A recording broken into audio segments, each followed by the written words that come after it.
السلام عليكم ورحمة الله وبركاته.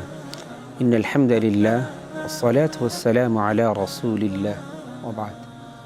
أعوذ بالله من الشيطان الرجيم. بسم الله الرحمن الرحيم. وما آتاكم الرسول فخذوه وما نهاكم عنه فانتهوا. صدق الله العظيم. সুপ্রিয় দর্শক শ্রোতা, কাছে কিংবা দূরে, দেশে কিংবা প্রবাসে, শহরে কিংবা গ্রামে, বিশ্বজুড়ে যেখান থেকে আপনাদের প্রিয় টেলিভিশন দীপ্ত টেলিভিশনের পর্দায় পলিকেবলস নিবেদিত Subhe Sadiq, powered by Beacon pharmaceuticals limited, cosponsor by Islami bank Bangladesh PLC, বর্তমানে আমাদেরকে দেখছেন, সবাইকে শুভেচ্ছা জানিয়ে আমাদের আজকের অনুষ্ঠান শুরু করতে যাচ্ছি। সুপ্রিয় দর্শক শ্রোতা, আপনারা জানেন পবিত্র মাহে রমাদানুল মোবারকের শুভ এই ক্ষণে আমরা প্রতিদিন জীবন ঘনিষ্ঠ একটি বিষয় নিয়ে আলোচনা করে থাকি। আজও তার ব্যতিক্রম ঘটেনি। আজও আমরা জীবনের অত্যন্ত গুরুত্বপূর্ণ একটি বিষয় নিয়ে আলোচনা করব ইনশাআল্লাহ। আমরা মুসলমানরা, আমরা যাকে অনুসরণ করি, আমাদের অনুসরণীয় ব্যক্তি আমাদের একজনই, আমাদের প্রফেট মুহাম্মদ রাসূলুল্লাহ সাল্লাল্লাহু আলাইহি ওয়াসাল্লাম। আজকে আমরা প্রফেট মুহাম্মদ রাসূলুল্লাহ সাল্লাল্লাহু আলাইহি ওয়াসাল্লামকে নিয়ে, ওনার আদর্শকে নিয়ে, ওনার জীবনীকে নিয়ে আমরা জানবো। সে জানার জন্য আমাদের আজকের স্টুডিওতে আমরা দুজন বিজ্ঞ ইসলামিক স্কলার্সকে আমরা আমন্ত্রণ জানিয়েছি। চলুন সুপ্রিয় দর্শক, আমরা প্রথমে তাদের সাথে পরিচয় করিয়ে দিই। আমরা প্রথমে পরিচয় করিয়ে দিব আমাদের আজকের অত্যন্ত বিচক্ষণ আলেমে দ্বীন, বিজ্ঞ ইসলামিক স্কলার্স মাওলানা লোকমান সাইফি, খতিব আল হেরা জামে মসজিদ, ডেমরা, ঢাকা। আসসালামু আলাইকুম ওয়া রাহমাতুল্লাহি ওয়া বারাকাতুহু। ওয়ালাইকুম আসসালাম ওয়া রাহমাতুল্লাহি ওয়া বারাকাতুহু। আমাদের সাথে অনারেবল আরেকজন গেস্ট যিনি আছেন, মাওলানা ইলিয়াস বিন আইয়ুব, খতিব জেএমআই গ্রুপ, তেজগাঁও, ঢাকা। আসসালামু আলাইকুম ওয়া রাহমাতুল্লাহি ওয়া বারাকাতুহু। প্রিয় শেখ, আপনাদের উভয়কেই সুস্বাগতম জানাচ্ছি আমাদের সুবহে সাদিকের এই আয়োজনে। আপনারা অবশ্যই শুনেছেন যে রাসূল সাল্লাল্লাহু আলাইহি ওয়াসাল্লামকে অনুসরণের সঠিক মাপকাঠি কী হবে, রাসূলুল্লাহ সাল্লাল্লাহু আলাইহি ওয়াসাল্লামের আদর্শটাকে আমরা কীভাবে ধারণ করব, এবং আমাদের জীবন ব্যবস্থাপনায় আমরা রাসূলকে কতটুকু অনুসরণ করা আমাদের উচিত। আমরা কি আংশিক করব নাকি পুরোপুরি করব, কতটুকু করলে আমরা সম্পূর্ণ রাসূলুল্লাহ সাল্লাল্লাহু আলাইহি ওয়াসাল্লামের উম্মত হিসেবে গণ্য হতে পারবো, এই বিষয়ে আমরা আপনাদের কাছ থেকে জানতে চাইব। প্রথমেই আমরা আর কালক্ষেপণ করব না, প্রথমেই মাওলানা লোকমান হুসাইন সাইফি শেখ, আপনার কাছে আমরা চলে যাব। রাসূলুল্লাহর অনুসরণের যে সঠিক মাপকাঠিটা আমাদেরকে প্লিজ জানাবেন। ধন্যবাদ সম্মানিত বিজ্ঞ প্রাজ্ঞ উপস্থাপক। অত্যন্ত চমৎকার একটি বিষয় আপনি আলোচনা নিয়ে আসছেন। জীবনের প্রতিটি ক্ষেত্রে আমাদের রাসূলুল্লাহ সাল্লাল্লাহু আলাইহি সাল্লামের অনুসরণের সঠিক মাপকাঠি যদি আমরা চিন্তা করি, সেক্ষেত্রে আমরা কোরআনুল কারীমের দিকে দৃষ্টিপাত করলে দেখতে পাই আল্লাহ সুবহানাহু ওয়া তাআলা বলেছেন, আকিমুস সালাত ওয়া আতুজ যাকাত ওয়া আতির রাসূল লাআল্লাকুম তুরহামুন। তোমরা নামাজ কায়েম করো, যাকাত প্রদান করো এবং রাসূল করিম সাল্লাল্লাহু আলাইহি সাল্লামের অনুসরণ করো, আনুগত্য করো, ইত্তেবা করো, আর আশা করা যায় তোমরা খোদার রহম প্রাপ্ত হবে। মানে আমরা যদি এই নামাজ কায়েম করি আর জাকাত প্রদানে অভ্যস্ত হয়ে যাই, আল্লাহর এই বিধানটি পালনে পারফেক্টলি আমরা প্র্যাকটিস করি, তাহলে দেখা যাচ্ছে, এবং রাসূল সাল্লাল্লাহু আলাইহি ওয়াসাল্লামের অনুসরণ যদি আমরা করি, আনুগত্য করি, তাহলে আমরা আল্লাহ তাআলা আমাদের রহম করবেন, দয়া করবেন, অনুগ্রহ করবেন। আমাদের সবচেয়ে বড় কথা হচ্ছে যে আল্লাহ তাআলা যদি আমাদেরকে একটু অনুগ্রহ করেন, দয়া করেন, আর কিছুই লাগে না। তো আল্লাহ তাআলা এখানে নির্দেশ দিয়েছেন যে তোমরা নামাজ কায়েম করো, জাকাত প্রদান করো, রাসূলের আনুগত্য করো, তবেই তোমরা রহম প্রাপ্ত হবে। অন্য জায়গায় আল্লাহ সুবহানাহু ওয়া তাআলা বলেছেন, কুল ইয়া আইয়ুহান নাস ইন্নী রাসূলুল্লাহি ইলাইকুম জামিআ। হে মানব মণ্ডলী, রাসূলকে বলেছেন, হে রাসূল আপনি বলুন, হে মানব মণ্ডলী, আমি হচ্ছি তোমাদের সকলের জন্য আল্লাহ তাআলার পক্ষ থেকে একজন রাসূল, এবং যিনি আকাশ আর ভূমণ্ডলের একচ্ছত্র ও আধিপত্য বা মালিক যে আল্লাহ তাআলা, সেই আল্লাহ তাআলার প্রেরিত রাসূল, তিনি বলেছেন যে আমি সকলের জন্য রাসূল, সুতরাং ফাত্তাবিউনি, আমার অনুসরণ করো। অন্য জায়গায় যদি আমরা দেখতে পাই, সেখানে আজ আল্লাহ বলেছেন, কুল ইন কুনতুম তুহিব্বুনাল্লাহ ফাত্তাবিউনি ইউহিব্বুকুমুল্লাহ ওয়া ইয়াগফির লাকুম যুনুবাকুম আল্লাহু গফুরুর রহিম। আল্লাহ বলেছেন, হে রাসূল আপনি বলুন, যদি তোমরা ইন কুনতুম তুহিব্বুনাল্লাহ, যদি তোমরা আল্লাহকে ভালোবাসতে চাও, আল্লাহর ভালোবাসা পেতে চাও, তবে ফাত্তাবিউনি, আমি নবী আমার অনুসরণ করো, রাসূলের অনুসরণ করো। আমার অনুসরণ করলে আল্লাহ তোমাদেরকে গুনাহ ক্ষমা করে দেবেন, মাফ করে দেবেন, এবং আল্লাহ তোমাদেরকেও ভালোবাসবেন। কত চমৎকার কথা সূরা আল ইমরানে আল্লাহ তাআলা বলেছেন। কাজেই আমরা অনুকরণের একমাত্র মাপকাঠি হচ্ছে কোরআন। কোরআন আমাদেরকে স্পষ্ট করেছেন, আল্লাহ বলেছেন যে রাসূলের অনুসরণ করো। রাসূলের অনুসরণ করতে হবে কথা, কাজ, সমস্ত বিষয়, আমাদের কর্মক্ষেত্রে সকল বিষয়ের জন্য আমরা রাসূলের অনুসরণ করি। রাসূল সাল্লাল্লাহু আলাইহি ওয়াসাল্লাম যেভাবে চলেছেন, যেভাবে ব্যবসা আল্লাহ আমাদের করেছেন। তৌফিক দান করুক। শেখ, আমরা আবারও আপনার কাছে আসবো। শেখ, এবার আপনার কাছে আমরা চলে যাব যে রাসূল সাল্লাল্লাহু আলাইহি ওয়াসাল্লামকে অনুসরণের সঠিক যে মাপকাঠিটা আছে এইটা সম্পর্কে আমাদের সাধারণ একটা ধারণা আপনি দিবেন যে কীভাবে আমরা রাসূলুল্লাহকে অনুকরণ করব। আলহামদুলিল্লাহ ওয়াহদা ওয়াসসালাতু ওয়াসসালামু আলা মান লা নাবিয়্যা বা'দা, আম্মা বা'দ, ফাআউযু বিল্লাহি মিনাশ শাইতানির রাজীম, বিসমিল্লাহির রহমানির রহিম। ইয়া আইয়ুহাল্লাযীনা আমানু আতিউল্লাহা ওয়া আতিউর রাসূল ওয়া উলিল আমরি মিনকুম ইলা আখিরিল আয়াহ। সাদাকাল্লাহুল আযীম। প্রথমেই ধন্যবাদ জ্ঞাপন করছি বিজ্ঞ উপস্থাপক এবং সামনে উপস্থিত দেশ ও দেশের বাহিরে যেখান থেকেই শুনছেন সকলকে আন্তরিক মোবারকবাদ জানাচ্ছি। অত্যন্ত চমৎকার এবং একটি গুরুত্বপূর্ণ বিষয়। রাসূল করিম সাল্লাল্লাহু আলাইহি সাল্লামকে অনুসরণের মাপকাঠি কী হবে? আমরা যদি সর্বপ্রথম লক্ষ্য করি, কোরআনে কারীমের মধ্যে আল্লাহ তাআলা ইরশাদ করেছেন, সূরা নিসা 59 নম্বর আয়াত। আল্লাহ তাআলা সমস্ত ঈমানদার বান্দাদেরকে সম্বোধন করে বলেছেন, ইয়া আইয়ুহাল্লাযীনা আমানু আতিউল্লাহা ওয়া আতিউর রাসূল ওয়া উলিল আমরি মিনকুম। হে ঈমানদার বান্দাগণ, তোমরা আল্লাহর অনুসরণ করো এবং রাসূলের অনুসরণ করো। তো এই আয়াতের মধ্যে সর্বপ্রথম যে মেসেজটা, যে আল্লাহ তাআলা নিজেই বলেছেন যে আমার অনুসরণ করো এবং আমার নবী মুহাম্মদের অনুসরণ করো। কোরআনে কারীমের মধ্যে অন্যত্রে আল্লাহ তাআলা ইরশাদ করেছেন যে ওয়া আতিউল্লাহ ওয়া আতিউর রাসূল, তোমরা আল্লাহ এবং আল্লাহর রাসূলের অনুসরণ করো। তো সেই অনুসরণটা কেমন হবে, এটা রাসূল করিম সাল্লাল্লাহু আলাইহি সাল্লামের একটি প্রসিদ্ধ ঘটনা দ্বারা আমরা বুঝতে পারবো যে আমাদের মাপকাঠিরা কেমন হবে। একবার হযরত রাসূল করিম সাল্লাল্লাহু আলাইহি সাল্লাম সাহাবায়ে কেরামকে সামনে নিয়ে আলোচনা পেশ করছিলেন। সেখানে উপস্থিত সাহাবায়ে কেরামের মধ্যে একজন প্রসিদ্ধ সাহাবী ছিলেন হযরত ওমর ইবনুল খাত্তাব রাদিয়াল্লাহু তাআলা আনহু। তো রাসূল করিম সাল্লাল্লাহু আলাইহি সাল্লাম বললেন যে ওই ব্যক্তি পরিপূর্ণ ঈমানদার হতে পারবে না যতক্ষণ পর্যন্ত না আমাকে তার নিজের থেকে বেশি ভালোবাসবে। তো ওমর রাদিয়াল্লাহু তাআলা আনহু বললেন, ইয়া রাসূলুল্লাহ, আমি আমার জান, মাল, সম্পদ সব কিছু থেকে আপনাকে ভালোবাসি। তো রাসূল করিম সাল্লাল্লাহু আলাইহি সাল্লাম আবার বললেন যে ওমর, বুঝে বলো। তো রাসূল করিম সাল্লাল্লাহু আলাইহি সাল্লাম এই কথা যখন জিজ্ঞাসা করলেন, প্রশ্ন করলেন, তো ওমর রাদিয়াল্লাহু তাআলা বললেন যে আমি আমার নফসের থেকে বেশি ভালোবাসি না, বাকি সন্তান, সন্ততি, সম্পদ এর থেকে আপনাকে বেশি ভালোবাসি। তখন রাসূল করিম সাল্লাল্লাহু আলাইহি সাল্লাম বললেন যে না, যতক্ষণ পর্যন্ত না তুমি তোমার সত্তা, তোমার নফস থেকেও আমাকে বেশি ভালোবাসবে, ততক্ষণ পর্যন্ত তুমি পরিপূর্ণ ঈমানদার মুমিন বান্দা হতে পারবে না। এরপর কিছুক্ষণ চুপ থেকে হযরত ওমর ইবনে খাত্তাব রাদিয়াল্লাহু তাআলা আনহু বললেন, আল আন ইয়া রাসূলুল্লাহ, ইয়া রাসূলুল্লাহ, এখন আমি আমার নফস থেকেও আপনাকে বেশি মহব্বত করি। এই যে একটা মাপকাঠি। এবার আসেন রাসূল করিম সাল্লাল্লাহু আলাইহি সাল্লামের বাস্তব নমুনা, আদর্শ হিসাবে আল্লাহ তাআলা কোরআনে কারীমের সূরা আহজাবের মধ্যে ইরশাদ করেছেন, লাকাদ কানা লাকুম ফি রাসূলিল্লাহি উসওয়াতুন হাসানাহ। তোমাদের মধ্যে রাসূলের মাঝে রয়েছে সর্বোত্তম আদর্শ, তোমাদের জন্য রয়েছে রাসূলের মাঝে সর্বোত্তম আদর্শ।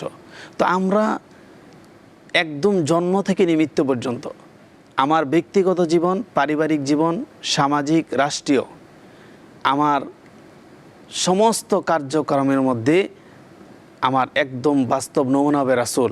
আল্লাহ তাআলা এর 100% উপমা রাসূলের মাধ্যমে আমাদের সামনে পেশ করে গেছেন।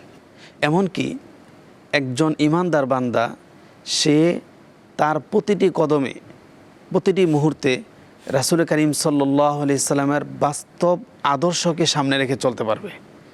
এর পুঙ্খানুপুঙ্খভাবে রাসূল সাল্লাল্লাহু আলাইহি সাল্লাম এ বিষয়ে অসংখ্য হাদিসের মধ্যে আমাদের দিক নির্দেশনা দিয়ে গেছেন।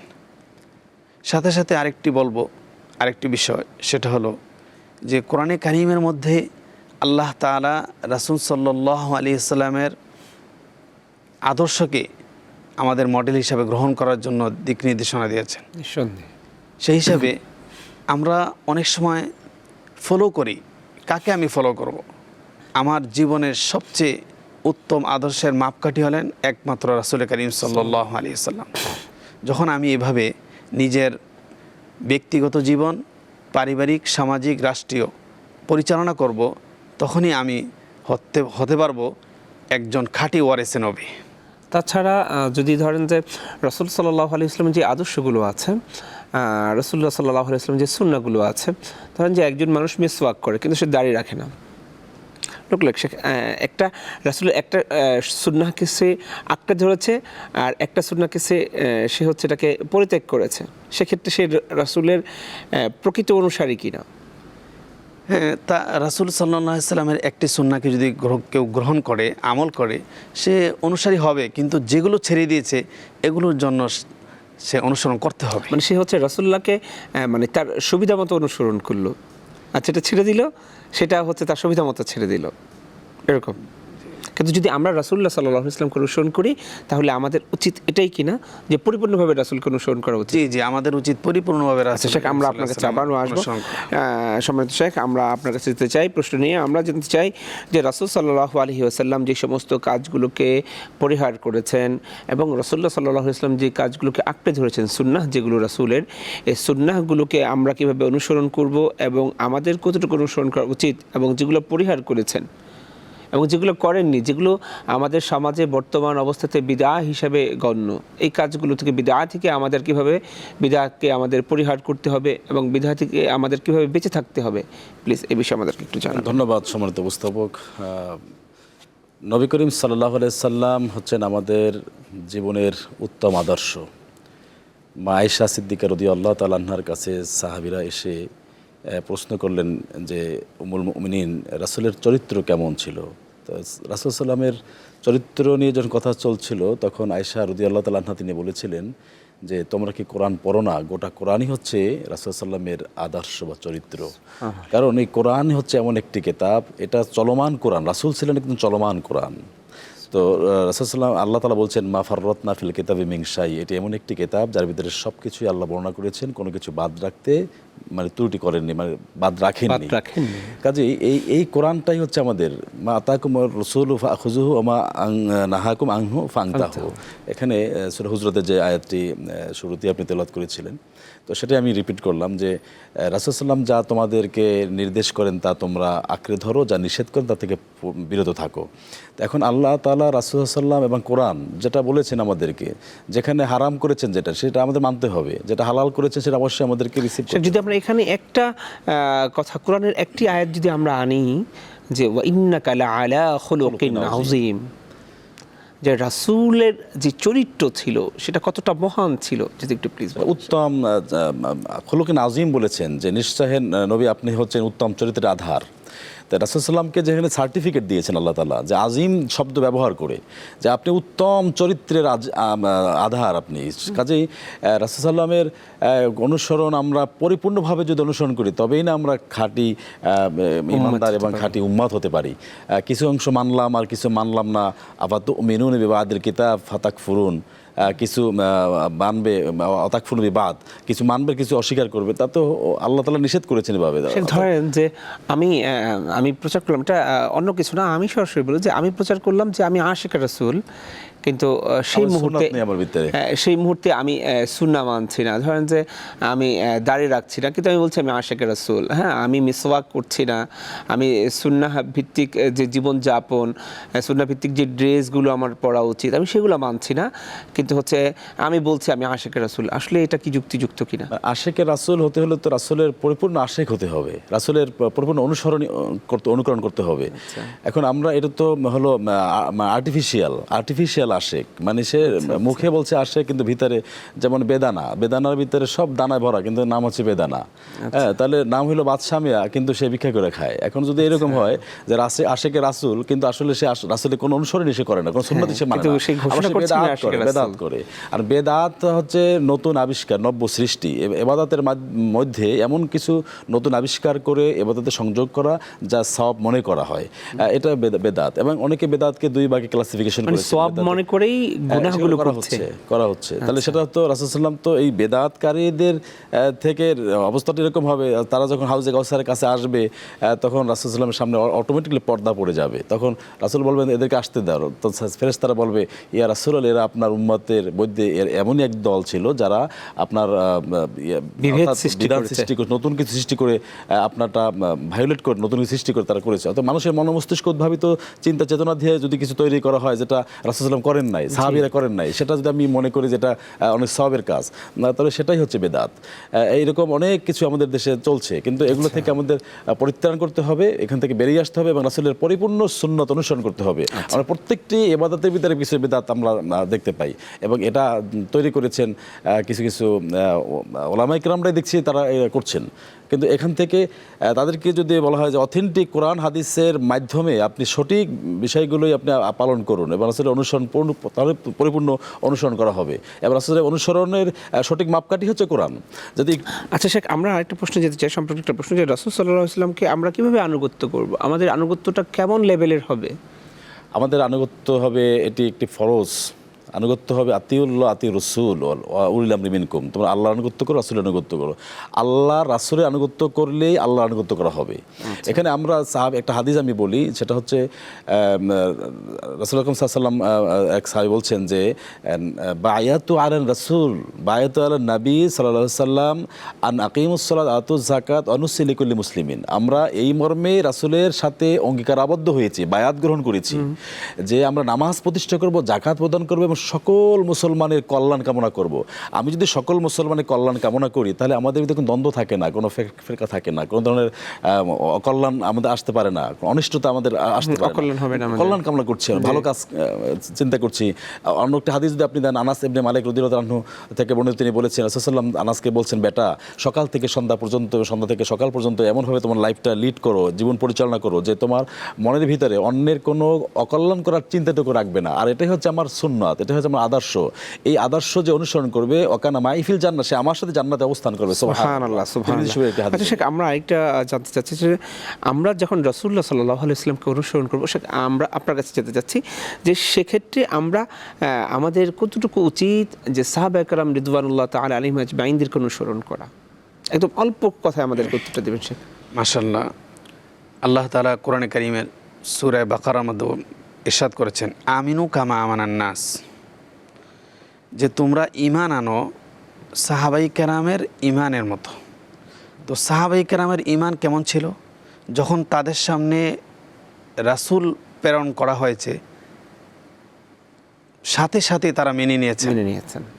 এমনকি রাসূল করিম সাল্লাল্লাহু আলাইহি সাল্লামের মাধ্যমে যে ওহী আল্লাহ তাআলা নাজিল করেছেন রাসূলের উপর, সেই ওহীর প্রতিটি বিধান, প্রতিটি হুকুমকে তারা সাথে সাথে মেনে নিয়েছেন। সুবহানাল্লাহ। তার মানে কি শেখ, এটাই আমরা ধরতে পারি যে আমরা যদি সাহাবায়ে কেরামরা রাসূলুল্লাহ সাল্লাল্লাহু আলাইহি ওয়াসাল্লামকে যেভাবে পরিপূর্ণভাবে অনুকরণ করেছেন, আমরা যদি ঠিক ওভাবেই রাসূলুল্লাহকে অনুকরণ করি তাহলে আমরা তাদের মতো সঠিক পথে হাঁটতে পারবো।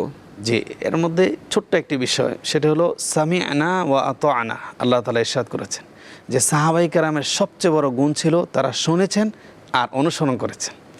আলহামদুলিল্লাহ, সুবহানাল্লাহ। তার মানে হচ্ছে আমরাও যে রাসূলুল্লাহর যে জীবনীগুলো আজকে শুনলাম, রাসূলুল্লাহ সাল্লাল্লাহু আলাইহি ওয়াসাল্লামকে কীভাবে অনুসরণ করতে হবে, আমরা যা যা শুনেছি আমাদের ঠিক ওইভাবে অনুসরণ করা উচিত। যে আমাদের জীবন ব্যবস্থায় আমাদের উত্তম চরিত্র যদি গঠন করতে চাই, তাহলে আমাদের জন্য একান্তই উচিত যে রাসূলুল্লাহকে অনুসরণ করা। আপনাদেরকে অসংখ্য অসংখ্য ধন্যবাদ। জাযাকুমুল্লাহ খায়র। আল্লাহ রাব্বুল আলামিন আপনাদের এই খিদমাহকে কবুল করুক। অসংখ্য ধন্যবাদ আমাদের সুপ্রিয় দর্শকদের উদ্দেশ্যে এত সুন্দরভাবে রাসূলুল্লাহর জীবনকে আমরা কীভাবে অনুসরণ করতে পারবো এই বিষয়ে সুন্দর মেসেজ দেওয়ার জন্য। আবারও কোনো দিন অন্য কোনো পর্বে আপনাদের সাথে দেখা হবে সেই আশা ব্যক্ত করে আমাদের আজকে সময় স্বল্পতার কারণে আমরা আপনাদেরকে এখানে শেষ করতে যাচ্ছি। সুপ্রিয় দর্শক, আপনারা দেখছিলেন আপনাদের প্রিয় টেলিভিশনের পর্দায়, দীপ্ত টেলিভিশনের পর্দায় পলিকেবলস নিবেদিত Subhe Sadiq, powered by Beacon pharmaceuticals limited, sponsor by Islami bank Bangladesh PLC. আবারও আগামীর পর্ব দেখার আমন্ত্রণ জানিয়ে আজকের মতো এখানেই বিদায় নিচ্ছি। আল্লাহ হাফেজ। ভালো থাকবেন, সুস্থ থাকবেন, থাকবেন নিরাপদে।